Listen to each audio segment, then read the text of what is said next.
Te hei mauri ora. Kia ora tātou. My name's George Laking. I'm a medical oncologist. I work in Auckland City, New Zealand. I also chair the Māori Health Committee of the College of Physicians. I must acknowledge the Gadigal country that we stand on and their elders. And this is a picture of some of Mary's country, one of her places, the city of Hamilton, folks, and it's beautiful. Maybe there's some of Mary's relatives in the room with us right now. So where I come in the life course, what do I point at? Where do I point? Next, please. I tend to appear sort of at the end, or as the end is sort of kind of approaching of these types of stories. It's part of my occupation. Usually there's a long sequence of events that's led up to people meeting me. Today's May 16, 2018. Mary's 67 years young. She just survived a cancer scare.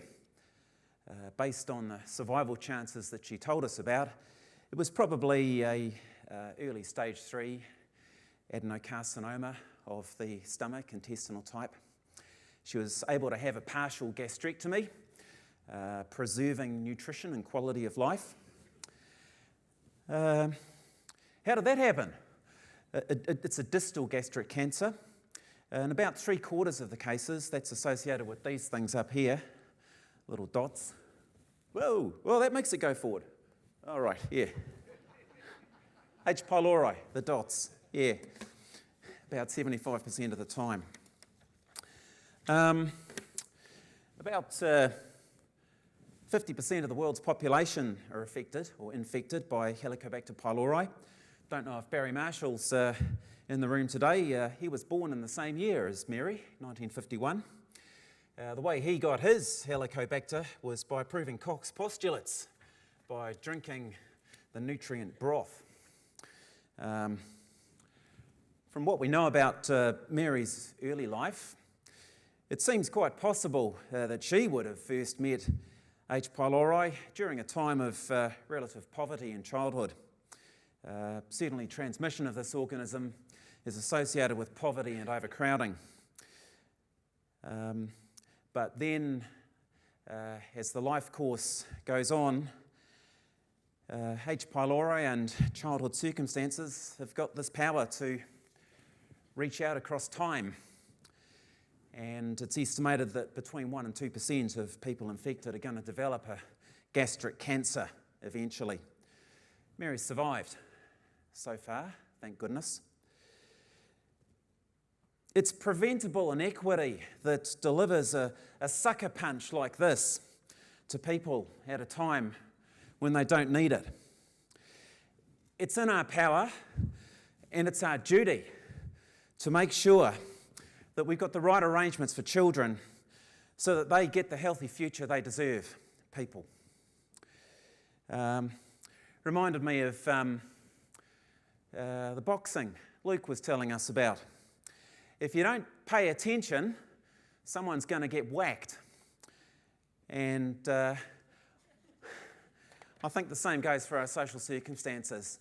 We can see it all in this room. We've got influence. Can we please go out there and exert that influence to fix our society, please? Everyone's got to exercise care to avoid injury. Anyhow, they asked me to talk about two things today. So let's take our focus back to Mary the person. Obviously, that's not Mary, this is a bloke. Good friend of mine. We went on a big bike trip in New Zealand. Mary's been on a journey too. It's had some twists and turns. Can this journey lead Mary, and can it lead us to a better understanding of health? So I've been invited to talk a bit about health from the Māori perspective. Greatly value Simon's presentation addressing health aspects from Aboriginal Australian perspective. I'd like to tell you about two of our luminaries in New Zealand. instrumental in moving the conversation forward about understandings of health across the board for New Zealand society. On the left, Sir Mason Jury, psychiatrist, and on the right, Dame Tariana Turia, politician, became the Associate Minister of Health, served in governments on both sides, coalitions on both sides, or governments on both sides, Labour and National. She founded the Māori Party, went into coalition with National, served as the Associate Minister of Health. Her life, in fact, got a parallel with Mary. From my understanding, she's not known a lot about her father either. Yeah, she's continued on, and I'll just elaborate a bit more on her contribution.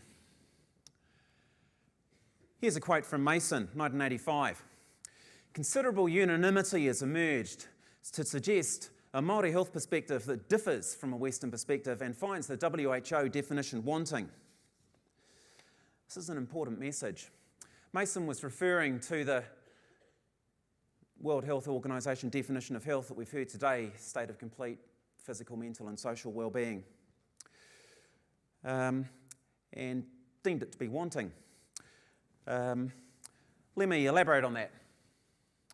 Mason put forward a way of viewing health called Te Whare Tapa Whā, which translates as the house with four sides.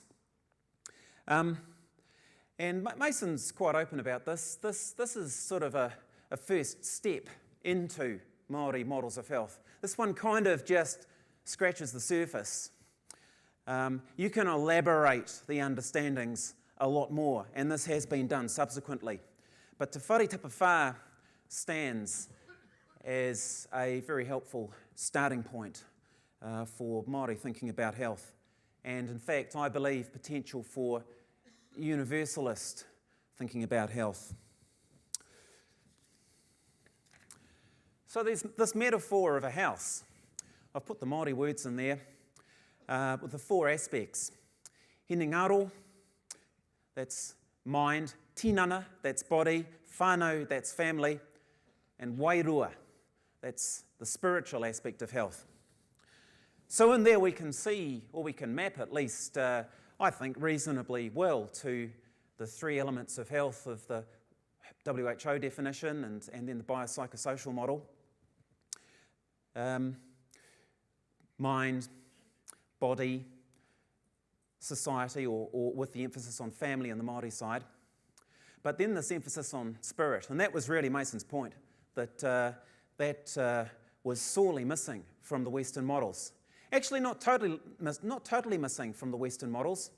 I've got to mention the work of Dame Cicely Saunders with the hospice movement and the concept of total pain and existential suffering. So I do believe that Western models of health have had it in them to articulate a space for the spiritual, but ever since 1946, we've had the ascendancy of this WHO model, which has taken us a long way, but found wanting from the Māori side. Now, what do we mean when we talk about the spiritual aspect of health? And here's where I've got to admit to a bit of questing of my own, because I feel that I personally have been raised very much in the Enlightenment traditions. We don't tend to talk a lot about spiritual aspects, at least in a large part of my upbringing. So I'm going to have a crack at talking about some of my reflections on this for now, but I'm sure everyone in the room has got their own reflections. And the aspect that I want to bring out is the search for meaning. What does it all mean? You know, is it just chemicals in the head? The speech language therapists, the psychologists, the paediatricians, the boxing matches, the truck driving, the family disputes, the going back to work, the having the treatment, you know, what's it all for in the end? I don't think there's a tablet that will answer that question. And I don't think that question is answered by a combination of sounds that you make and communicate to another person. What I mean to say is I don't think the answer is within the realm of psychology or society or physicality purely.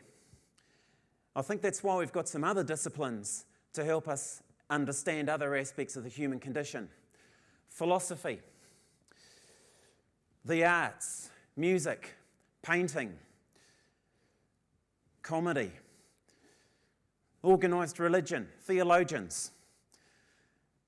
Most of us in some way are on the search for meaning. And if there's something wrong with our understanding of how the world is supposed to be, that is a form of suffering for us. And the hypothesis from the Māori side, which I think can be expressed in a fairly strong form, is that suffering, that spiritual suffering, is also a cause of harm, which flows over, I believe, into the other domains that we know about, the biopsychosocial domains. And I think this is maybe part of the reason why indigeneity in itself is an adverse factor for health status independent of the socioeconomic factors that we know of. Anyhow, that's my appeal for today, to bring the spiritual te taha wairua into our understanding of health. That was Mason's principle, that was a key contribution of Sir Mason Dury.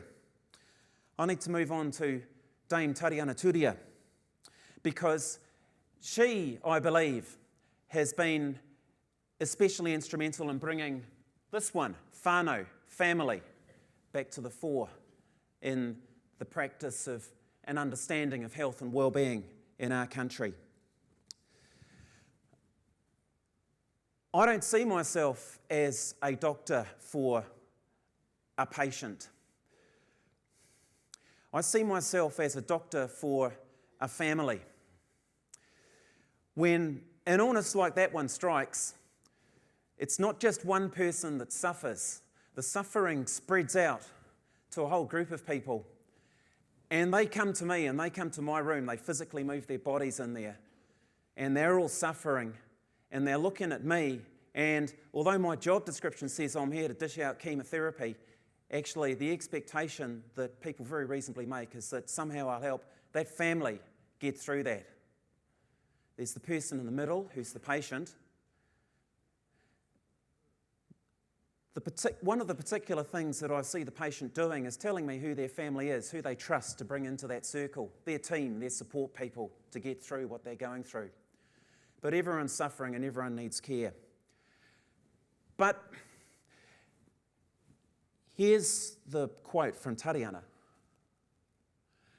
For my world, and the world my mokopuna, that's my grandchildren, will inherit, it's shaped by the belief that the epitome of a healthy whānau, healthy family, is not reliant on indicators of deprivation, but is instead driven by a belief in our own inherent wealth. And I'd really like to hammer that positive message as an expression of the hope that exists inside families to pick themselves up from bad times and move on. And that's why Tariana, as Associate Minister of Health, designed a whole program for New Zealand society called the Whānau Ora, which is the health of families, which positioned the family as the key point of contact for health and social services to integrate care around families, realising the strengths and the resources and the wealth that exists within families. Although they may be knocked back, although people may be feeling down about this or that, when it comes to the crunch, everyone's got something that they can do in a family, especially if they're fronting up to help out someone who's in trouble in that family. That's whānau ora.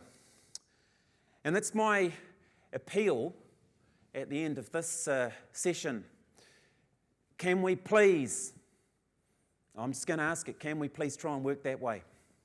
Can we please try to work with Te Taha Wairua, the spiritual aspect in our work, and Te Taha Whānau, the whānau aspect in our work.